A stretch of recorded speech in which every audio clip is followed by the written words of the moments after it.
بسم اللہ الرحمن الرحیم۔ السلام علیکم۔ پروگرام اوپن فورم میں غلام مجتبیٰ۔ اللہ پاک نے جو کچھ بھی دیا ہے، یعنی نعمت اور حکمت اور نعمت اور رحمت، کہیں بھی کسی حکمت سے خالی نہیں ہے۔ جو بھی اللہ پاک نے دیا ہے دنیا میں، کائنات میں جو کچھ بھی ہے، کہیں بھی حکمت سے خالی نہیں ہے۔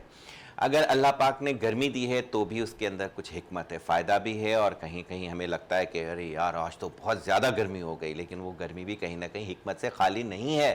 اور اگر سردی ہے تو سردی میں بھی کہیں نہ کہیں اللہ پاک نے ہمارے ہی لیے کوئی نہ کوئی حکمت رکھی ہے۔ تو یہ تو اللہ پاک کی نعمتیں ہیں جو ہم شاید سمجھ نہیں پاتے، یا پھر ہمیں لگتا ہے کہ ہم جو ہے وہ تکلیف میں آ گئے، لیکن ہمیں کہیں نہ کہیں کوئی نہ کوئی فائدہ ہی ہو رہا ہوتا ہے۔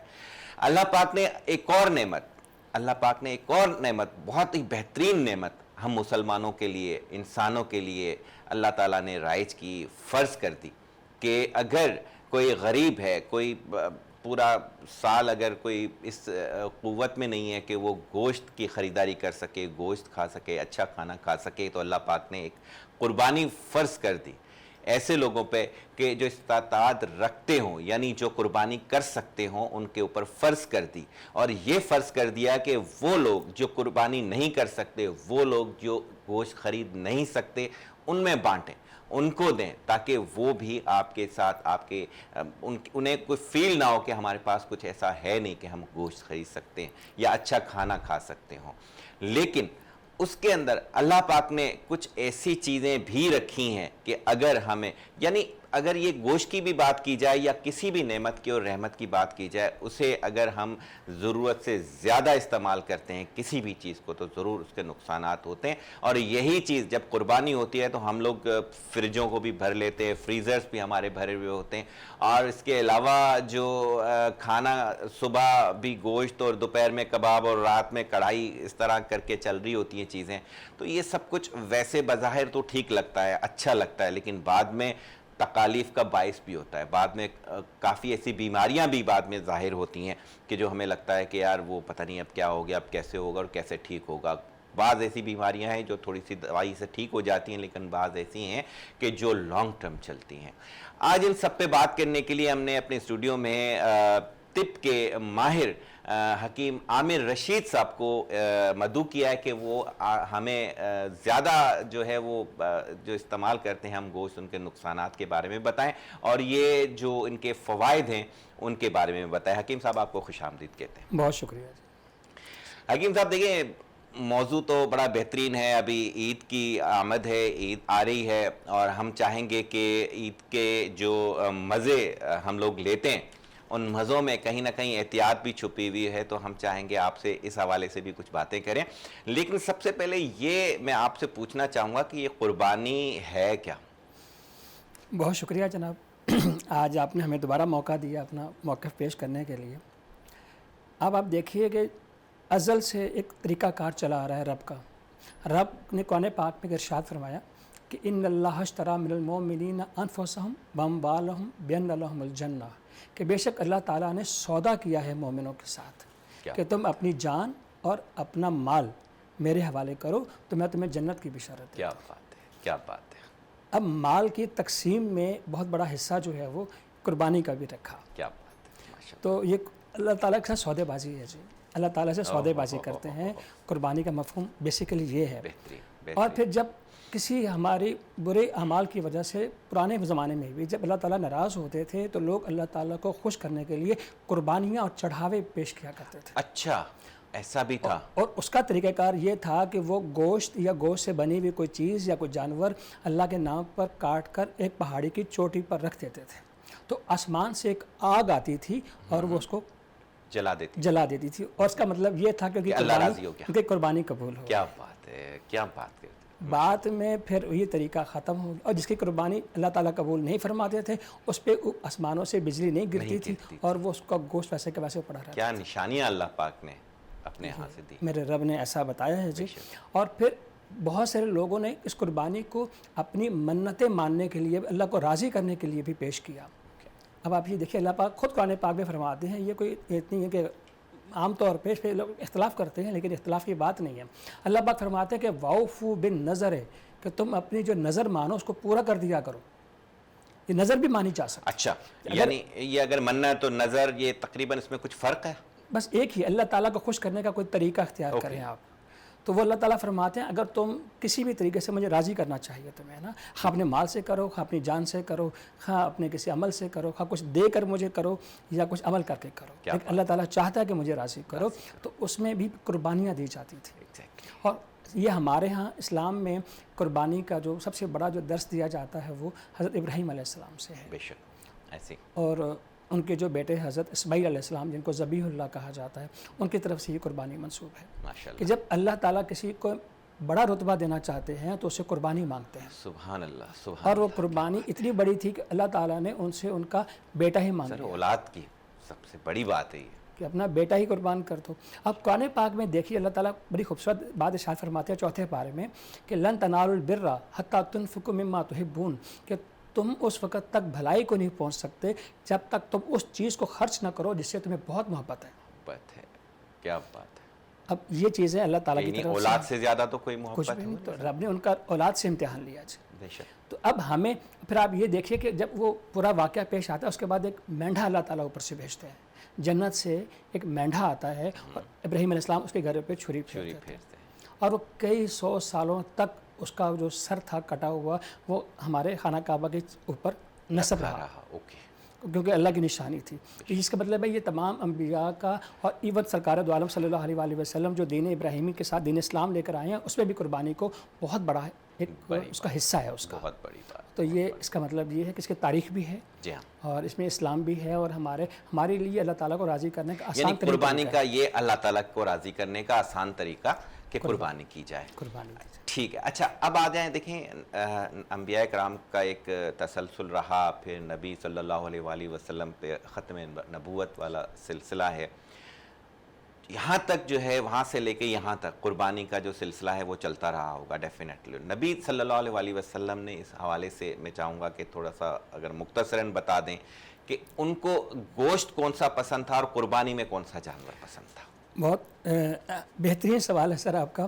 دیکھیں سرکار دو عالم صلی اللہ علیہ وآلہ وسلم نے حج کے بعد قربانی کو فرض قرار دیا، جو بندہ حج کرے گا اس پہ قربانی کو فرض قرار دے دیا، تو خود سرکار نے جب ایک حج ادا فرمایا تو اس کے بعد اونٹوں کی قربانی فرمائی۔ اچھا، اوکے، تو تقریباً کچھ حدیث میں روایت آتی ہے کہ تقریباً 63 یا 63 کے قریب اونٹ ذبح کیے سرکار نے اپنے ہاتھ سے، اوکے، بڑی بات، تو یہ خود ثابت کیا کہ میں بھی قربانی کرتا ہوں، میرے امتی بھی کریں اس کو۔ اوکے، پھر اس کا مطلب یہ تھا کہ سرکار کو یہ ایک پسندیدہ عمل تھا اور متواتر عمل قرار دیا گیا، اور اس میں بھی سرکار نے ارشاد فرمایا کہ جس بندے کو استطاعت ہے اور وہ قربانی نہیں کرتا تو ہماری عیدگاہوں سے دور رہے۔ اوہ، یہ بھی بڑی بات ہے، یہ بھی بڑی بات ہے، یہ یہ بھی ہم سے دور رہے کیونکہ وہ ہمارے وہ حلقے میں نہیں آ رہا، وہ اسلامی کے درجے میں نہیں آ رہا اگر وہ قربانی کو نہیں مانتا۔ ایسا ہی، ایسا ہی، تو سرکار دو عالم صلی اللہ علیہ وآلہ وسلم جب قربانی فرماتے تھے تو آپ دیکھیں تو اس میں اب جیسے عرب کا جو علاقہ ہے وہاں پہ اونٹ بہت زیادہ ہے کیونکہ صحرا کا علاقہ ہے، تو وہاں پہ آپ نے قربانی اس کی اب جس دنیا کے حصے میں جون سے جانور زیادہ ہیں ان کی قربانی کی جاتی ہے۔ اوکے، بالکل ایسے ہی ہے، ایسے ہی، تو اس میں جیسے ہمارے علاقے میں یا پہاڑی علاقے میں چلے جائیں وہاں پہ بکرے بہت زیادہ ہیں، ایسے ہی ہے، اب کچھ علاقوں میں جیسے ساہیوال کے علاقے میں چلے جائیں تو وہاں پہ بھینسیں سانڈ بہت زیادہ ہیں، وہاں پہ بیل بہت زیادہ ہیں تو ان کی قربانی دی جاتی ہے۔ تو جیسے سرکار دو عالم صلی اللہ علیہ وآلہ وسلم نے کسی کو فکس نہیں کیا کہ آپ نے یہی چیز قربان کرنی ہے، تو جہاں جو ہو وہ کر لے، ہاں جہاں پہ جو چیز اویلیبل ہے اس کی قربانی کر دی جائے۔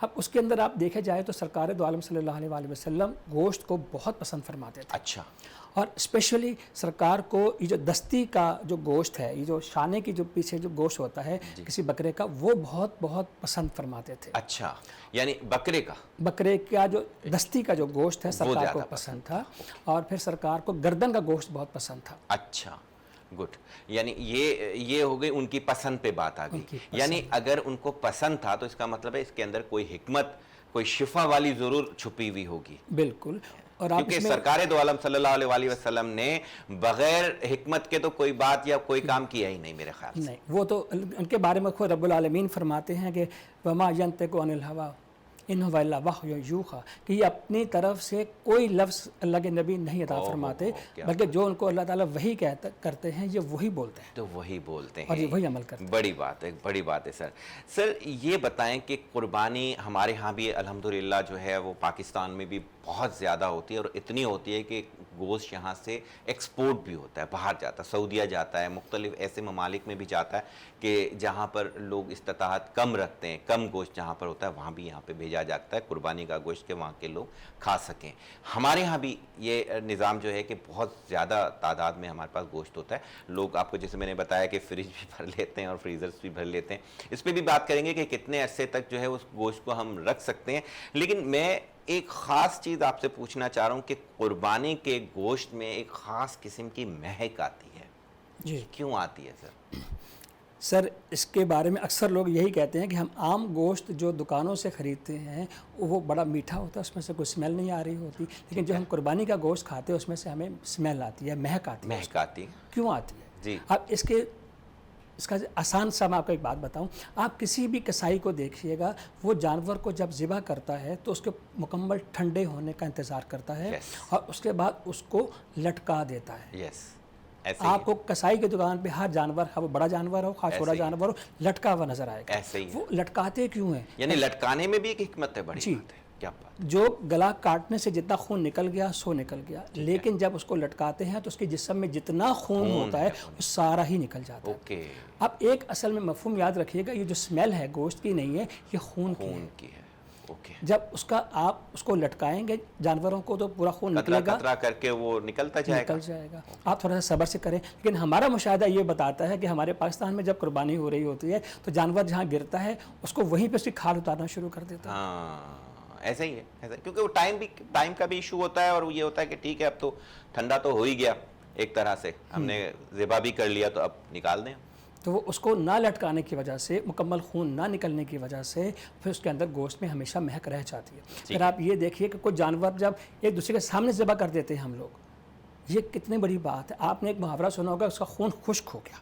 جب آپ کسی کے سامنے موت کا سما پیدا کریں گے تو اس کا اندر ہی کہیں نہ کہیں گوشت کے اندر خون جو ہے وہ جم جائے گا، خون خشک ہو جائے گا اور پھر وہ بھی اسمیل کرتا ہے. ایسے ہی پھر وہ بھی برائی ہے. اور جانور کو ایک دوسرے کے سامنے ذبح کرنے سے سرکار نے منع فرمایا ہے، نہیں ذبح کریں. جی ایسے ہی ہے. اور آپ نے اکثر جانور دیکھے ہوں گے کہ جو عید قربان کے نزدیک رات کو ان کی آنکھوں میں سے آنسو آ رہے ہوتے ہیں. وہ جانور ضرور ہیں لیکن سمجھتے ہیں، فیلنگز ہیں وہاں کہ ہمارا آخری دن آ گیا، اور یہ چھرے کانٹیاں جو چھرے ہیں یا جو چھریاں یہ ہمارے لیے، ہمارے لیے ہمارے سامنے ہمارا جو اس کو ذبح کر دیا، تو جانوروں کا خوف ہے. سر یہ واقعی آپ صحیح کہتے ہیں. اگر کوئی بکرا آپ گھر پہ بھی لے کر آتے ہیں تو وہ مطلب ایک عجیب ہی اس دن جو اس کا لاسٹ والا جو ایک دن ہوتا ہے یا رات ہوتی ہے، عجیب ہی کیفیت ہوتی ہے، الگ ہی پیار آ رہا ہوتا ہے. یہی اصل میں میرے خاص سے اللہ تعالیٰ نے جو پسندیدہ چیز کی قربانی کا کہا ہے کہ یہیں آ کے وہ پوری بھی ہو جاتی ہے، کہ جب وہ معصوم بن جاتا ہے، ہمیں پیار آنے لگتا ہے، جب ہمیں قربانی کرنے کی مشکل پیش آ رہی ہوتی کہ اب اگر نہ ہی کریں تو اچھا ہے، اور پھر یہیں پہ ہمارا امتحان شروع ہوتا ہے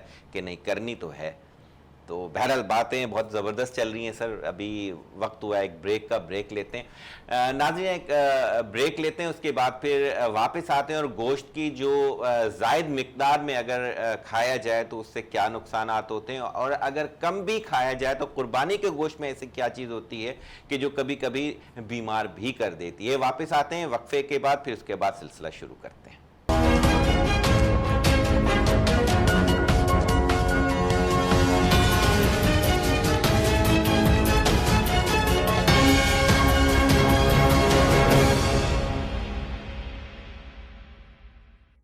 ویلکم بیک ناظرین. سلسلہ وہیں سے شروع کرتے ہیں جہاں سے توڑا تھا. میں یہ پوچھنا چاہ رہا تھا کہ گوشت کھانے سے کہیں بیماریاں بھی آتی ہیں کہ زائد مقدار میں کھا لیا جائے، یا کبھی کبھی کم مقدار میں بھی اگر قربانی کا گوشت کھایا جاتا ہے تو تکلیف ہوتی ہے، بدہضمی ہوتی ہے، بہت ساری اور چیزیں بھی آ جاتی ہیں. لیکن اس سے پہلے ایک چیز اور میرے ذہن میں ایک سوال آیا جو میں چاہوں گا کہ حکیم صاحب کی موجودگی کا فائدہ اٹھا کے یہ معلوم کیا جائے ان سے. حکیم عامر رشید صاحب، آپ سے ایک اور سوال پوچھ رہا ہوں کہ قربانی کا جانور ذبح ہوتا ہے، ہمیں ایسا لگتا ہے کہ انہیں تکلیف ہو رہی ہے، وہ پریشان ہو رہے ہیں، اور تو یہ کیا ہے، تکلیف ہوتی بھی ہے؟ اگر آپ اس میں سائنٹیفکلی آج آپ کو اس کو پروف کرتے ہیں. آج کچھ عرصہ پہلے ایک ریسرچ ہوئی ہے یورپ کے اندر، تو ہمارا ایک ٹیسٹ ہوتا ہے، اس کو EEG کہتے ہیں، ٹھیک ہے، الیکٹرو انسیفالوگرام. یہ ہمارے دماغ کو ریڈ کر رہا ہوتا ہے، کیونکہ ہماری تمام تکلیفوں کا جو مرکز ہے وہ دماغ اس کو ریڈ کرتا ہے، کہاں پین ہو رہا ہے کہاں پین نہیں ہو رہا. تو انہوں نے وہ الیکٹروڈز جو ہیں وہ ایسے جانور کو لگائے جس کو ذبح کرنا تھا، اوکے، اس کے دماغ کو لگائے گئے. ٹھیک ہے، اب اس کا رزلٹ یہ ہوا کہ جیسے ہی اس کو ذبح کرنے کے لیے چھری پھیری گئی تو 3 سیکنڈ کے لیے وہ سکتے میں آ گیا. اوکے، وہ جو جانور کا دماغ تھا وہ سکتے میں آ گیا. اوکے، سکتے کا مطلب یہ ہے کہ وہ بالکل سن ہو گیا. چھری پھیرنے کے بعد ہاں، اس کے ساتھ ہی وہ 3 سیکنڈ کے اندر وہ سن ہو گیا. اوکے، اور اگلے 3 سیکنڈ میں اس کو ہلکا سا جیسے پن چبھنے کی تکلیف ہوتی ہے، اس کو ویسی سے تکلیف ہوئی. اوکے، اور اگلے 3 سیکنڈ میں وہ گہری نیند سو گیا. اوکے، یعنی یہ سائنٹیفکلی پروف کیا گیا کہ 9 سیکنڈ کے اندر جس جانور کو آپ نے اللہ کے نام پر قربان کیا ہے وہ بغیر تکلیف محسوس کیے وہ اللہ تعالیٰ کے حضور پیش ہو جاتا ہے. اوہ، کیا بات ہے، کیا بات ہے. اور آپ سرکار دو عالم صلی اللہ علیہ وسلم کی وہ حدیث یاد رکھیں کہ اللہ کے نبی نے فرمایا کہ ایک جو شہید ہو رہا ہوتا ہے، جو بندہ دنیا سے جا رہا ہوتا ہے، بظاہر اس کو ہم کیا دیکھتے ہیں، اس کا گلا کٹ رہا ہے، اس کے ہاتھ کٹ رہے ہیں، اس کے پاؤں کٹ رہے ہیں، اس کو گولی لگ رہی ہے، اس کو تیر کمان سے وہ کٹ رہا ہے، لیکن اصل میں سرکار نے فرمایا اس کو اتنی بھی تکلیف نہیں ہو رہی ہوتی جتنا کسی کو کانٹا چبھنے کی تکلیف ہوتی. Okay okay okay. اچھا، ہمیں یہ لگ رہا ہوتا ہے کہ ظاہر ہے کہ اسے تکلیف ہو رہی ہے کیونکہ وہ فیلنگز بھی رکھتا ہے، ہم دیکھتے ہیں کہ وہ آنسو بھی آنکھوں میں آ رہے ہیں، اور صبح میں جب ہم اسے جو ہے وہ ذبح کر رہے ہوتے ہیں ڈیفینیٹلی ایک ہماری ایک اپنی فیلنگس ہوتی ہیں، انسان کی فیلنگس ہیں کہ لگ رہا ہوتا ہے کہ انہیں بہت زیادہ تکلیف ہو رہی ہوگی. لیکن آپ نے ایک سائنٹیفکلی بڑی زبردست بات کر دی، اور ڈیفینیٹلی اس میں اللہ پاک کی حکمت ضرور شامل ہوگی. اللہ پاک کو پتہ ہوگا پہلے سے ہی کہ یہ تکلیف میں نے ان کو نہیں دینی ہے کیونکہ یہ میرے نام پہ قربان ہوگا. آخری بات میں کہوں گا کہ اللہ تعالیٰ جب کسی کو اپنی طرف بلاتے ہیں تو اس کو خود جب اس کو بلاتے ہیں تو اس کو بڑے احترام سے اور پیار سے بلاتے ہیں. کیا بات کر، اس کو تکلیف سے نہیں بلاتے. بہت بڑی بات کر دی، سب باتوں پہ یہ بات بھاری ہے ویسے تو. اچھا، ایک چیز اور بتائیں کہ قربانی کا گوشت چاہے ہم تھوڑا کھائیں یا زیادہ کھائیں، دیکھا گیا کہ بیماریاں بھی ہوتی ہیں، وہ کیوں ہوتی ہیں؟ جی، پہلی تو بات یہ ہے کہ گوشت کھانے کا کچھ خاص طریقہ ہے جو اکثر لوگ اس کو اڈاپٹ نہیں کرتے. پہلا طریقہ تو یہ ہے کہ گوشت، وہ پیور گوشت جو پیور بوٹی والا گوشت ہے وہ مت کھائیں، وہ آپ کو سب سے پہلے بیمار کرے گا. اچھا جی، وہ گوشت استعمال کریں جو ہڈی پہ لگا ہوا ہے. اچھا، ہڈی سے لگا ہوا گوشت آپ کو ہمیشہ طاقت دے گا. ٹھیک ہے. دوسرا، وہ گوشت استعمال کریں جس پہ چربی لگی ہوئی ہوتی ہے. ٹھیک ہے، ایسے ہی ہے. چربی والا گوشت اور یا پھر ہڈی والا گوشت. پیور گوشت جو بوٹی تھائس کا ہوتا ہے یا کہیں کا بھی ہوتا ہے، وہ پیور جیسے کہ 2 کلو کا بھی ایک پورا پیس نکلتا ہے، 3 کلو کا بھی پورا پیس نکلتا ہے. تو سر اس کا کیا کریں؟ اس کو کسی کے ساتھ شامل کریں، یعنی کباب بنا لیں، قیمہ بنا لیں، اس طرح کا کچھ کریں. اب اس میں ایسا ہے کہ عید کے دن ہم پیور گوشت کھا رہے ہوتے ہیں، لیکن اصل گوشت کو کھانے کا طریقہ یہ ہے کہ اگر آپ نے ایک پلیٹ بھری ہے تو پلیٹ میں 1/3 گوشت ہونا چاہیے اور اس میں 2/3 آپ کا کچھ سبزی ہونی چاہیے. اوکے، کوئی نہ کوئی سبزی ہو، کوئی دال ہو، تب جا کے اس کے جو مضر اثرات ہیں گوشت کے وہاں پر کم ہوں. Okay okay okay. ہم لوگ تو پورا جو ہے وہ اسے بغیر کسی سبزی کے اس کو کیا کرتے ہیں، ہلکا سا فرائی کیا، ہلکا سا اس کو ہم نے تڑکا دیا اور کھا لیا، اس طرح کر کے بھی ہم کرتے ہیں. اور اس کو اس میں ایک اور بات بھی ہے، گوشت کیونکہ ایک ہیوی کھانا ہے اور جو بادشاہوں کا کھانا ہے، اور سرکار نے اس گوشت کو تمام کھانوں کا سردار بھی کہا ہے، اور آپ نے اس کو پسند فرمایا ہے گوشت کو. اس کے فوائد ہیں تبھی سرکار دو عالم صلی اللہ علیہ وسلم. لیکن اس کے اندر جو آپ نے بتایا کہ کون کون سے کیٹیگریز ہیں، اور اگر آپ ہڈی والا کھاتے ہیں تو اس کا ایک الگ وہ ہے مزاج ہے، اس کا ٹیسٹ بھی الگ ہوتا ہے اور فائدہ بھی اس کا ہے. اور اکیلے نہیں کھائیں، یہ بھی ایک ہے. گوشت اکیلے نہیں کھائیں، یہ سب سے بڑی اپنی فیملی کے ساتھ کھائیں، کسی دوست کے ساتھ کھائیں، تو وہ آپ کو جب وہ خوشی کھائیں گے تو آپ کو مضر اثرات کم ہوں گے اس. اچھا، یہ دیکھیں یہ روحانی بات آپ نے کر دی، بڑی زبردست بات کی آپ نے. اچھا، یہ یعنی یہ جو میں نے میرے اندر جو 2-3 چیزیں چل رہی تھی بیماری کے حوالے سے کہ جب ہم گوشت کھاتے ہیں تو بیماری ہوتی ہے، تو وہ بیماری یعنی ایسے ہی نہیں ہو جاتی، وہاں پر ہم نے SOPs کو فالو کرنا ہے کہ کون سا گوشت کھانا ہے اور کس لیول کا کھانا ہے اور کس مقدار میں کھانا ہے. ایک یہ چیز ہے، اس کے علاوہ بھی کوئی چیز ہے ایسی؟ جی دیکھیں، پہلے تو یہ بات یہ ہے کہ